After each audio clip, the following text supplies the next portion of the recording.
Ladies and gentlemen, my name's Eric, and I'm your host for this 94th episode of the Paperback Warrior podcast. The show is an offshoot of paperbackwarrior.com, where you can read hundreds upon hundreds of book reviews in the spy, western, horror, sci-fi, crime fiction, and men's action-adventure genres. You can see a new review at Paperback Warrior each weekday at 6 a.m. Eastern Time. You can also follow us on Facebook, Twitter, Instagram, Pinterest, YouTube, and all the major podcast platforms, and we really encourage you to look for us on there.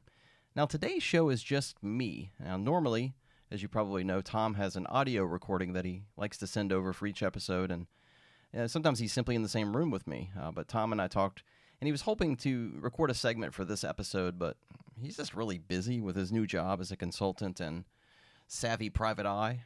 So I'm really glad he's busy, and this is an exciting new chapter for him post-retirement. So you just have me today, and I'm okay with it if you are. And I'm really excited about today's feature. One of the main reasons is because I picked an author that's sort of like a Norman Daniels type of guy. He's prolific.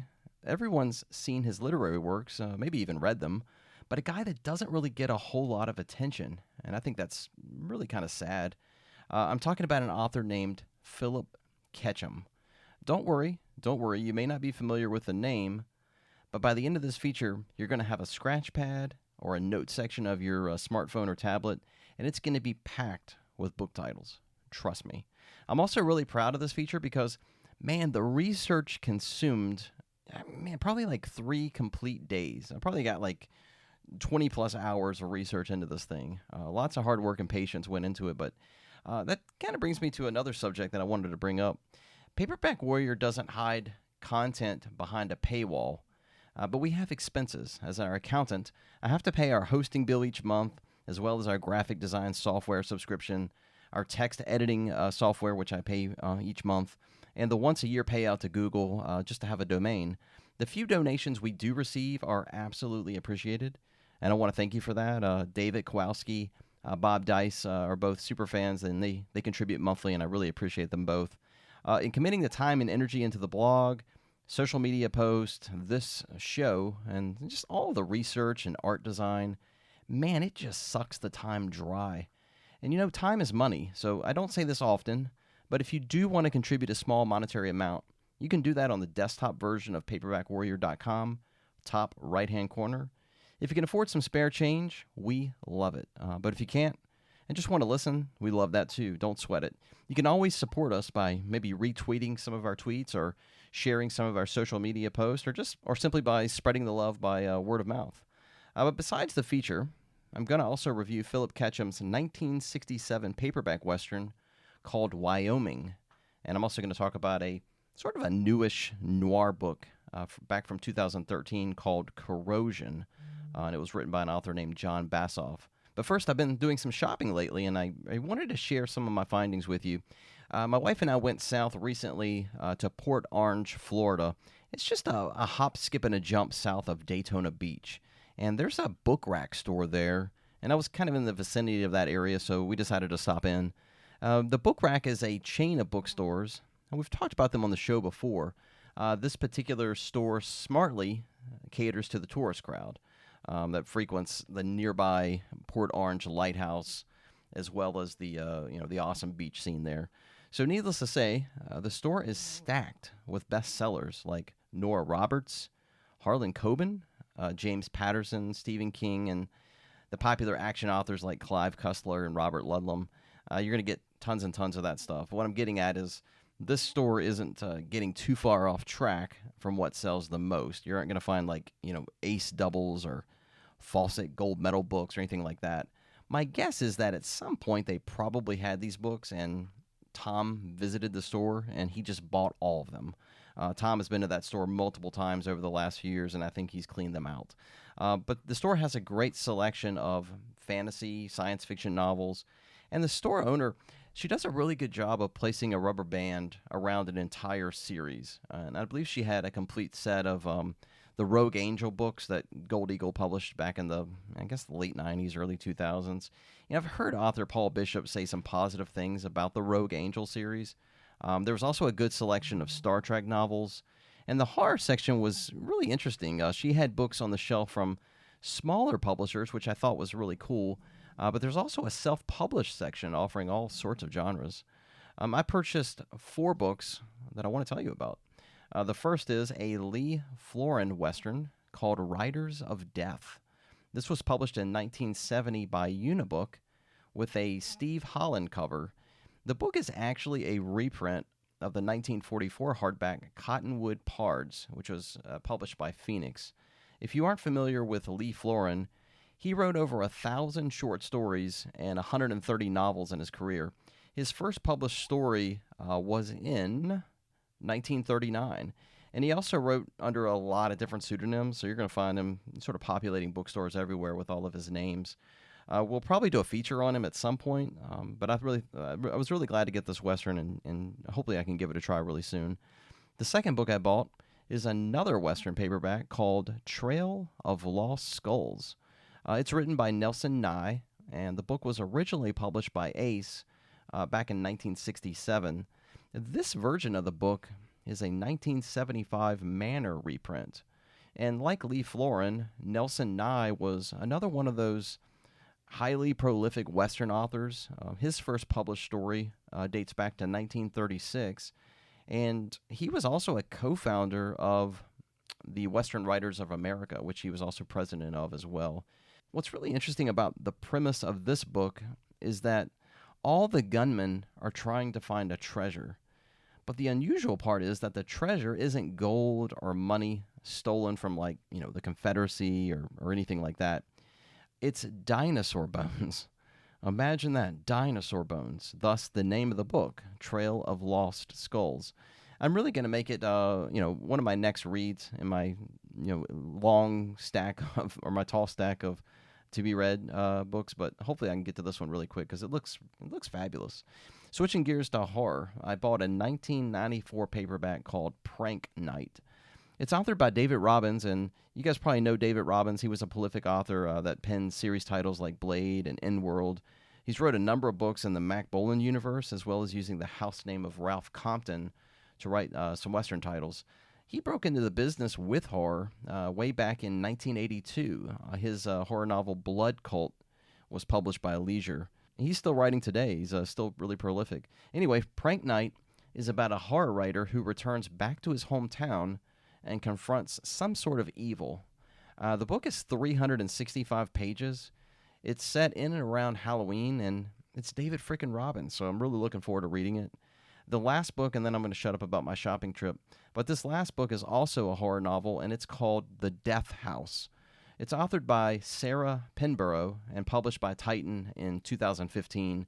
I think it was originally published by Orion a year before, in 2014. I'm not too sure what the book is really about, other than a guy named Toby has some sort of thing in his blood. He's taken from his family and he's forced to live in some sort of medical facility called the Death House. And there he's probed and studied. Stephen King, who's like the blurb of master, says it's moving and totally involving and that he couldn't put it down. Sarah Pinborough, she's a really highly respected author. She's excelled in the horror genre over the last couple decades. I think her boyfriend is Brian Keene, who's also a really popular horror novelist that I like. But moving on, before we hit the feature, I wanted to share some news from a publisher called Renaissance Ebooks. Now, Renaissance publishes their books under various imprints. They have the Buckskin editions for Westerns. They have a Futures Past edition for sci-fi and fantasy.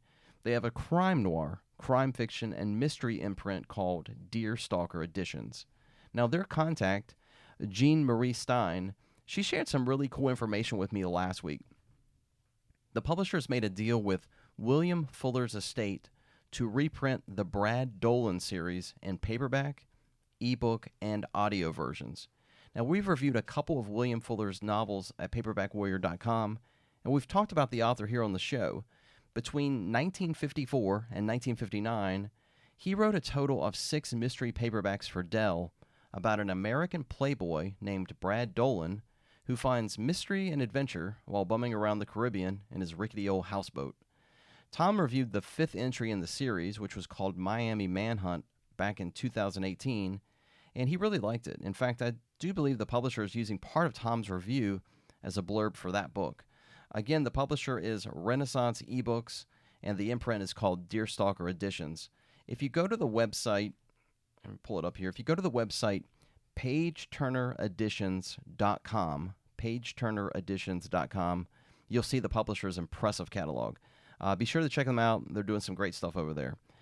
Speaking of great stuff, how about we get into our feature today? And I'll do what I normally do. I'll key up some soft music while you get a pen and some paper because you're going to need it.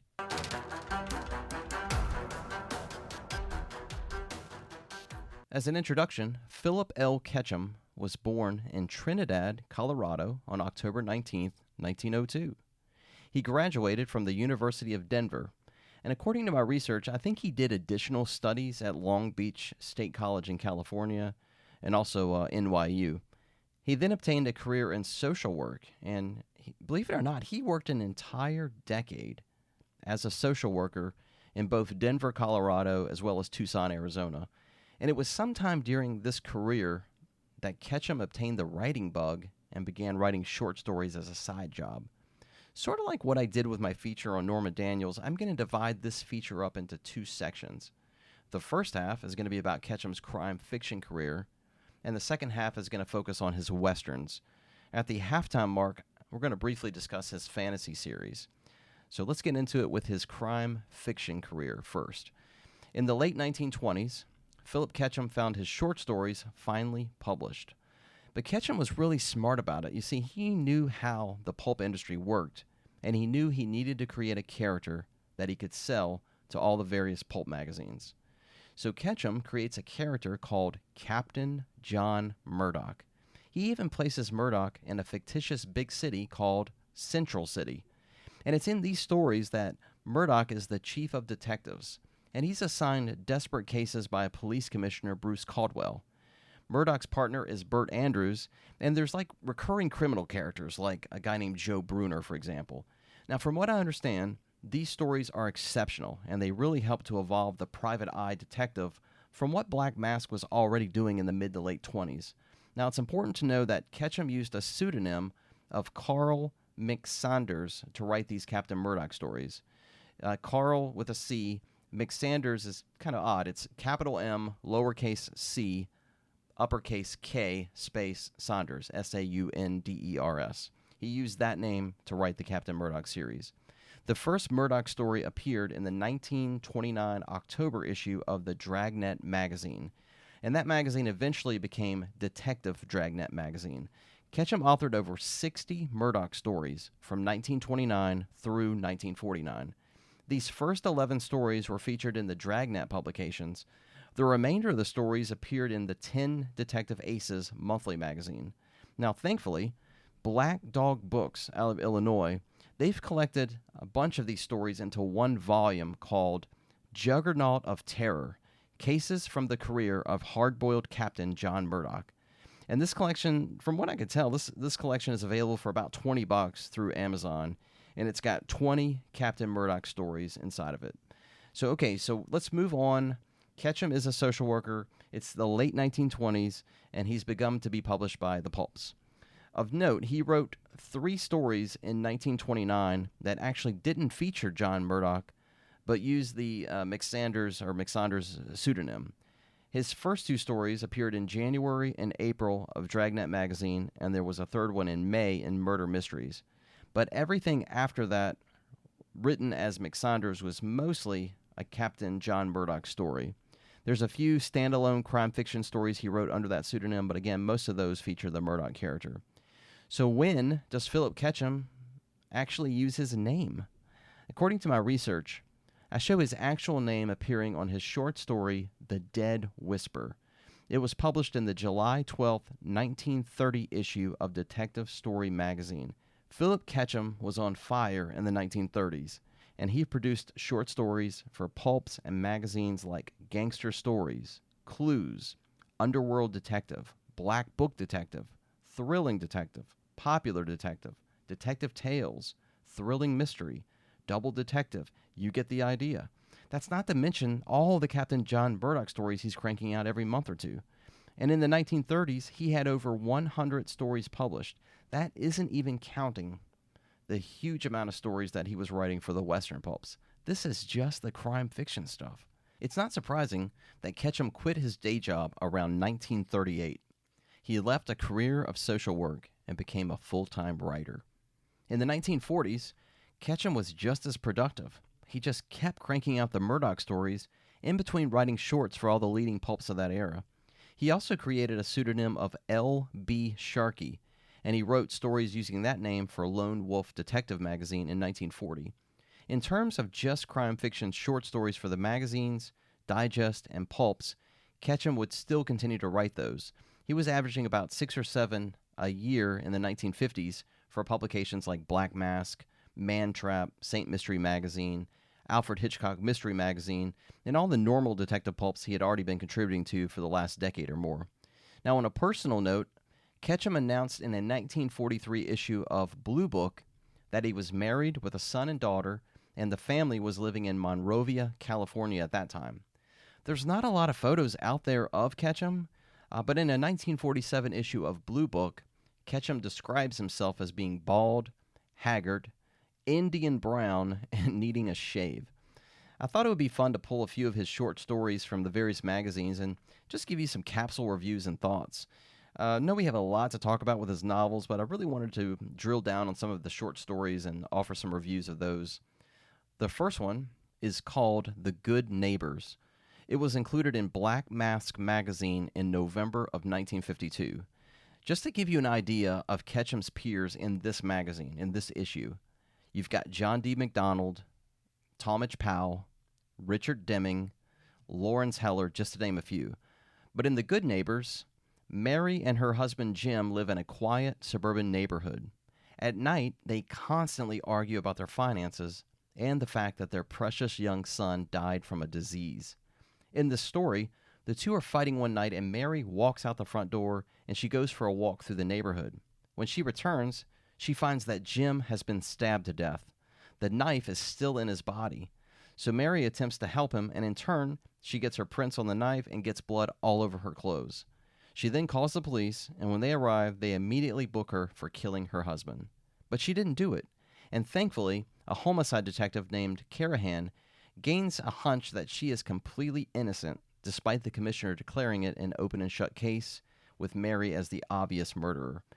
Carahan's diligence in defying his colleagues and boss is just great, and there's a lot of good police work in here with a lot of interviews and just a really good investigation until Carahan finds out who the killer really is. Great story. Moving on to October 1952, an issue of New Detective. Philip Ketchum has a story called The Trap. In it, there's this lowly guy named Finner who has like this really interesting job. He receives phone calls or messages from an unknown guy to just pick up packages and deliver them to an instructed address. Afterwards, he receives money in the mail. It's a great gig, right? Finner knows that this is a criminal transaction and that these packages are probably drugs. But he's living in a low-rent apartment, and he's like one of those David Goodis guys who can just barely make ends meet, and he's like always cold. But one package he picks up doesn't have an instructed address, so he decides to take the package back to his apartment, and immediately a homicide detective shows up at the door and names Finner as the murderer of a fellow cop. Now, Finner didn't do it, and he denies that, but the detective says he knows Finner has helped the cops in the past with tips, and he's going to give Finner one night to find out who the murderer really is. If he can't find the killer, the detective's going to pin the murder on him. Ew, yikes. So when Finner unwraps the package, which he kind of hid in a drawer, he finds a gun. Someone killed the cop and framed Finner for the murder, and then basically had him go pick up this package, which was the murder weapon. Like the prior story, this one features an innocent guy clawing through clues and suspects to find the truth. Obviously, it's short, but it's got a great atmosphere, and I really love the main character. It's a really cool story. In the June 1952 issue of Thrilling Detective, Ketchum's story, The Long Night, sort of uses the same formula of an innocent person accused or arrested for murder. In this case, it's Joe Pulaski's girlfriend, and she's accused of killing her landlord. Joe knows his girl's innocent, but he has to dig into a really long investigation while his girlfriend is on trial for murder. But this one weaves in and out of a bank heist idea, which is really kind of cool. In recapping his crime fiction short story career, several of his stories were adapted to the screen. His story, Death Can Add, was featured in a 1963 issue of Alfred Hitchcock magazine. That story was adapted into a television episode of Tales of the Unexpected. That was the 10th episode of Season 5. His story, 4 Things He Can Do, was published in the 1947 issue of Blue Book. That was adapted into a television episode for Schlitz Playhouse in 1954. It happened to be their 23rd episode of Season 3. Now, IMDb says he wrote a story called Borrow My Car. I can't locate what publication featured it, but it was adapted into an episode of Pepsi Cola Playhouse, Season 1, Episode 28 in 1954. Now, in terms of his pulp contributions and his crime fiction short stories, you have to really be careful.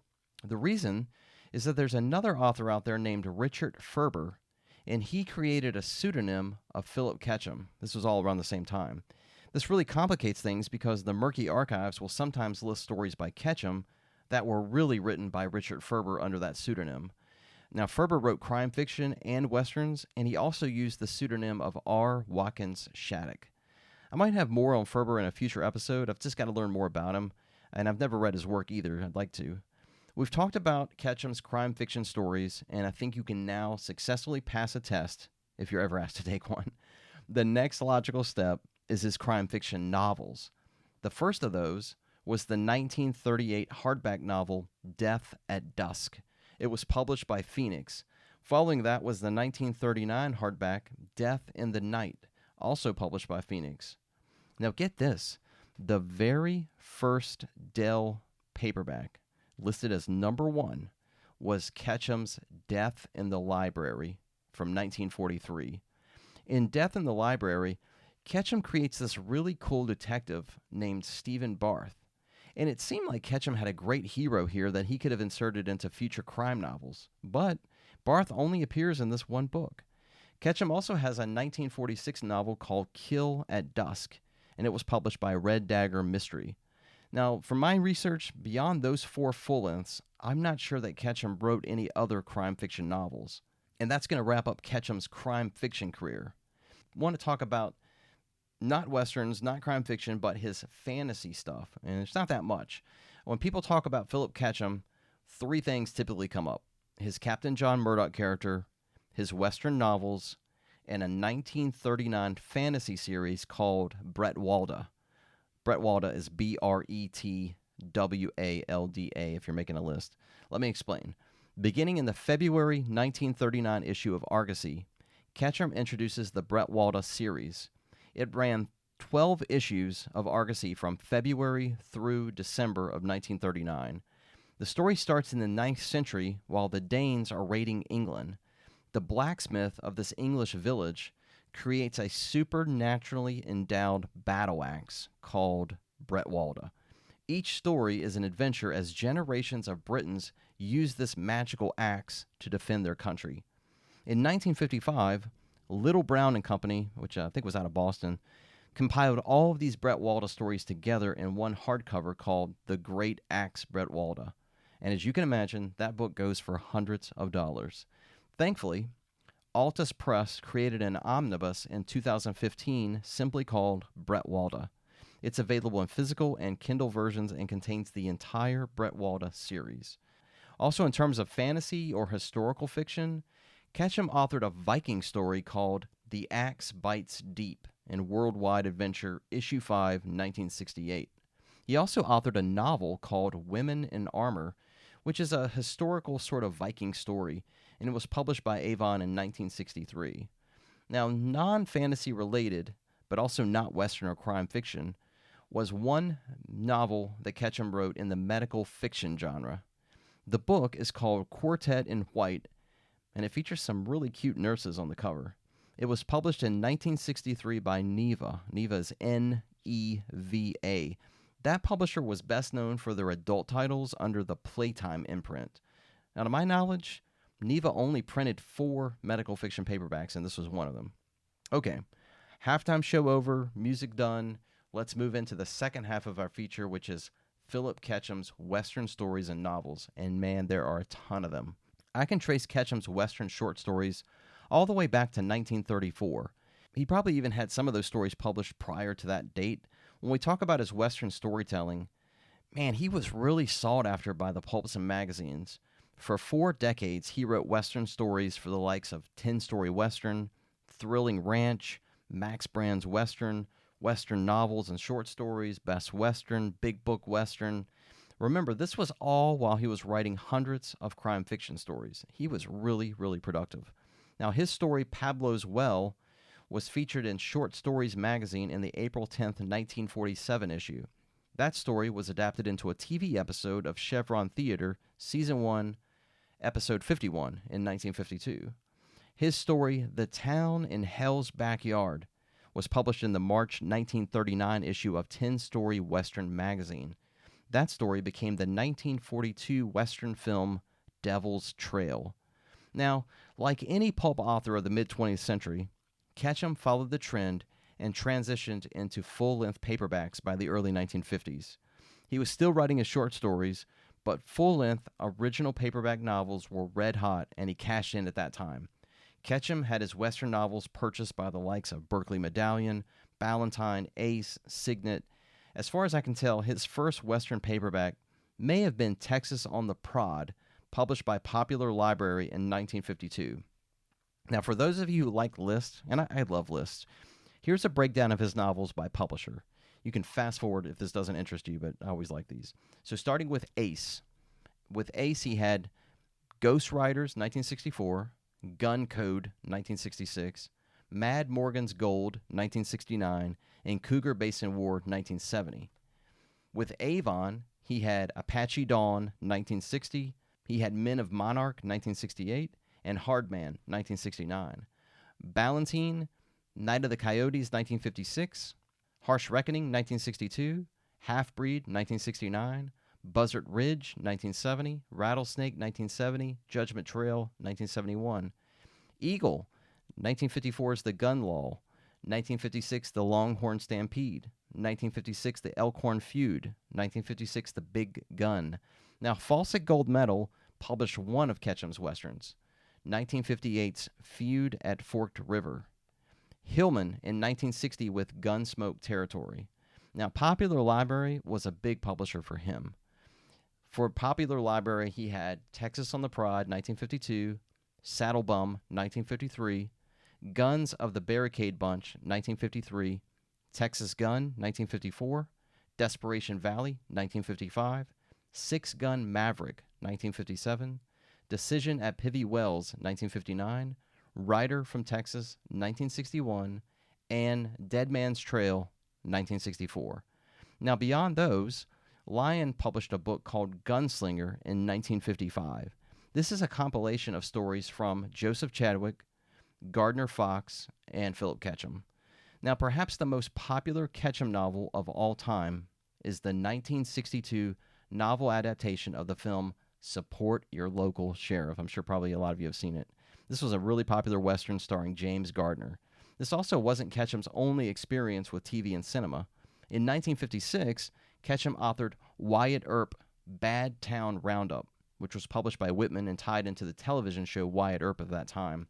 Now, Ketchum also created a 5-book series starring a hero named Cabot. Cabot is C-A-B-O-T. These books are Man Who Tamed Dodge, The Man Who Turned Outlaw, The Man Who Sold Leadville, Cabot, and The Man from Granite. So that wraps up Ketchum's entire career. He passed away on December 13th, 1969 in Omaha, Nebraska. He was 67, and man, I would imagine he still had another 20 years or more of awesome stories and books to write. His death was just, too soon. I want to thank imdb.com, the Crime, Mystery, and Gangster Fiction Magazine Index, archive.org for access to some of these free pulps, Library Thing, Lynn Monroe's website. If you need more Philip Ketchum, check out the December 28th, 2020 episode of the Six Gun Justice podcast. It's a speed listen as Paul Bishop briefly covers a number of authors, including Ketchum. Be sure to check out their podcast. It's just great. And going back to archive.org, I don't know if you guys are aware of this, but archive.org has a search, and if you type in Philip Ketchum and then make sure that you select for the filter text, it'll come back with tons and tons of magazines that you can read for free right there online, or you can even download them to your favorite e-reader.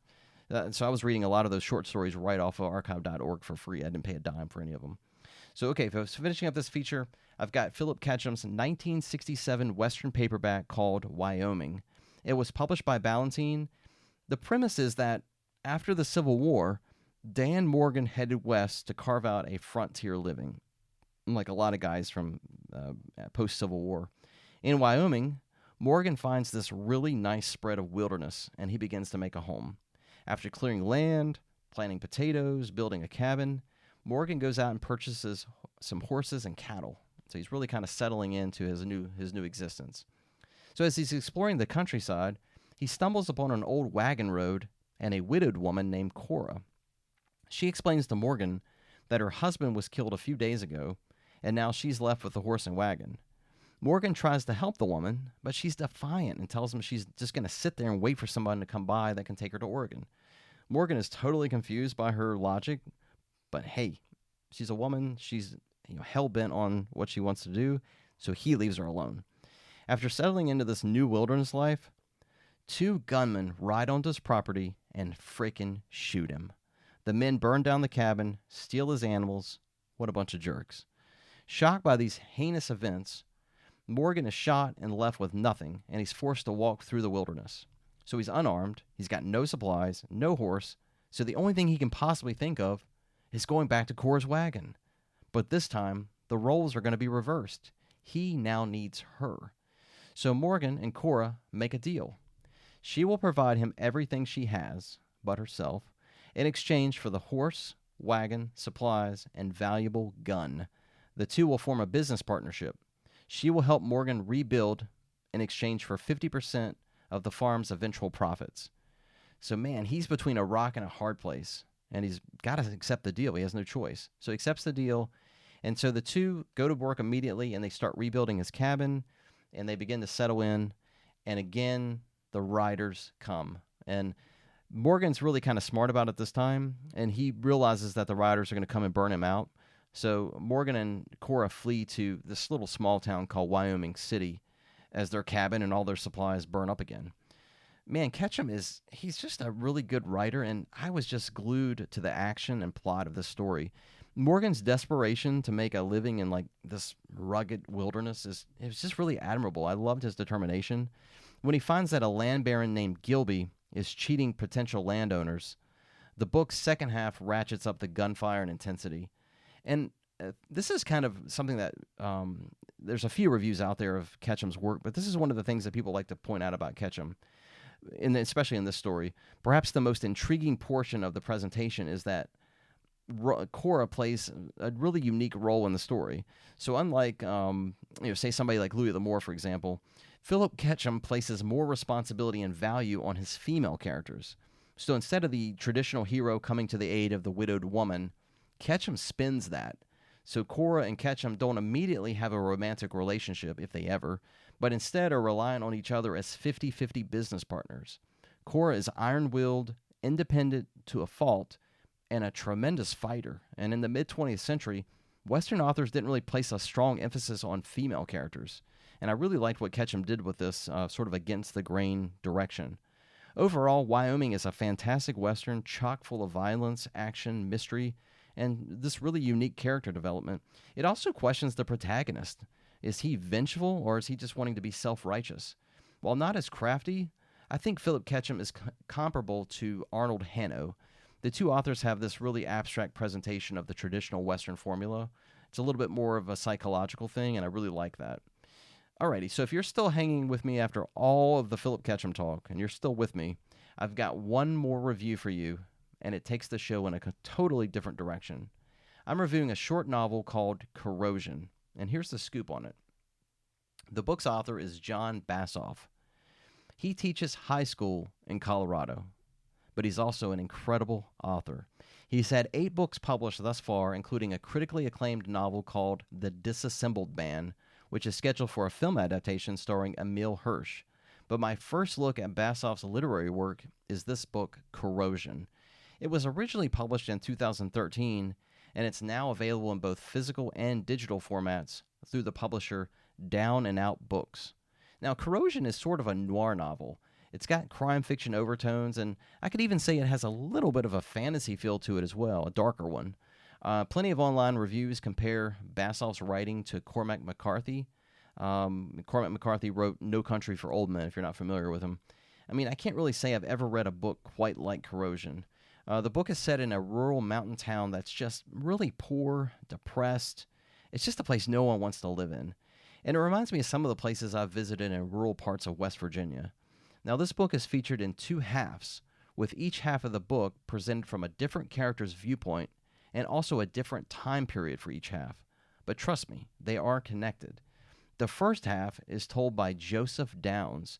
He's a disfigured Iraqi war vet who drifts into town and meets a prostitute named Lilith. He's lonely and he's broke, so Joseph finds acceptance in the arms of Lilith, and he'll do anything to keep her. It's sort of like this abstract Beauty and the Beast sort of connection. In the middle of the book, the narrative switches. The time period and perspective is different. This portion is from the viewpoint of Benton Falk, a young boy living in the same small town 7 years prior to the events of the book's first half. In this half of the book, Falk's father is deranged, and unfortunately his mother is dying. Falk attempts to escape his miserable life by obsessing over a waitress named Constance, while also fantasizing about becoming a military war hero in Iraq. These two characters and their experiences eventually cross paths, and the end result was just mesmerizing. I'd say Corrosion is speaking about loneliness and rejection, and it's hard to describe any other portions of the book because I'm going to spoil the story for you, and that would be a terrible disservice. But I will say I highly, highly recommend Corrosion. I'm not sure you'll read anything else quite like it, and I really hope to get more of Bassoff's work. And again, you can obtain a copy of Corrosion through Down and Out Books. It's available at Amazon, and the last time I checked, it's really affordable. And with that, folks, it's going to bring us to the end of another fantastic episode. At least I thought so. Stay tuned for, I think, another podcast episode that I've got working for October. Hopefully, Tom will have a recording for it as well. But look for that probably mid-October. And October is going to be kind of a weird month on the blog. Weird in the way that we've got a lot of different types of books. We've got comic books, graphic novels, horror books. We've got the normal vintage stuff, crime-noir, western. Just sort of a hodgepodge of different types of books, including modern stuff as well. So I think you're really going to find October a really diverse month on paperbackwarrior.com, but I think you'll enjoy it. But yeah, stay tuned for another podcast episode about mid-October.